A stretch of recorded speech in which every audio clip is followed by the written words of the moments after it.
আজকের ভিডিওটিতে আমরা দেখব বেগুন ভর্তা রেসিপি। চলুন দেখে নিই বেগুন ভর্তা করতে আমাদের কি কি উপকরণ লাগবে।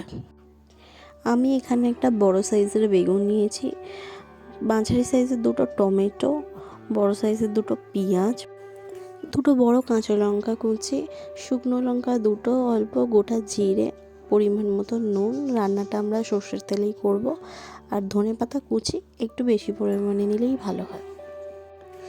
প্রথমে আমরা হাই টু মিডিয়াম ফ্লেমেতে বেগুন আর টমেটোগুলোকে ভালো করে পুড়িয়ে নেব।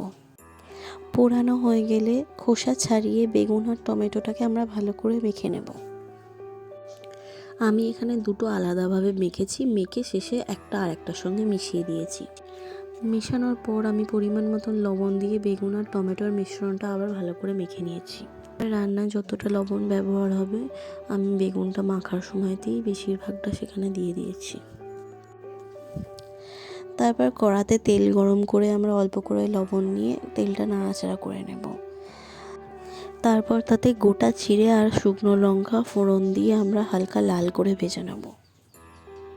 শুকনো লঙ্কাটা লাল হয়ে এলে তাতে আমরা কুচানো পেঁয়াজগুলো দিয়ে ভালো করে ভেজে নেব।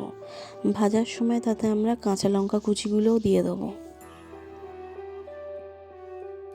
আমরা মিডিয়াম টু লো ফ্লেমে পেঁয়াজটা ভালো করে লাল লাল করে ভেজে নেব। পেঁয়াজটা লাল করে ভাজা হয়ে গেলে তাতে আমরা আগে থেকে মেখে রাখা টমেটো আর বেগুনের মিশ্রণটা দিয়ে ভালো করে নাড়াচাড়া করে নেব। বেগুনটা মাঝে মাঝেই আমরা নাড়াতে থাকবো। প্রথমে কিছুটা ধনেপাতা কুচি দিয়ে আমরা বেগুনের সঙ্গে নাড়াতে থাকবো। মাঝে মাঝেই বেগুনটা আমাদের নাড়াতে হবে, না হলে কড়ার গায়ে লেগে যাবে। আর যতক্ষণ পর্যন্ত না কড়া থেকে বেগুনের গাটা ছেড়ে ছেড়ে আসছে ততক্ষণ পর্যন্ত আমরা এটা রান্না করব। এতক্ষণে আমাদের বেগুনটা ভালোভাবে রান্না হয়ে গেছে, সেই জন্য আমাদের কড়ার গায়ে আর লাগছে না। এবারে আমরা বেগুনটা নামিয়ে নেব। নামানোর আগে খানিকটা ধনেপাতা কুচি ছড়িয়ে নেব। ব্যাস রেডি আমাদের বেগুন ভর্তা।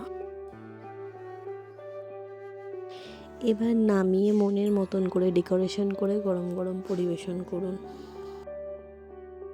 আর আমার রেসিপিটা আপনাদের পছন্দ হলে প্লিজ একটা লাইক করবেন। আরও নতুন নতুন রেসিপি দেখার জন্য আমার চ্যানেলটিকে সাবস্ক্রাইব করে দেবেন। পুরো ভিডিওটা দেখার জন্য আপনাদের সকলকে অনেক অনেক ধন্যবাদ।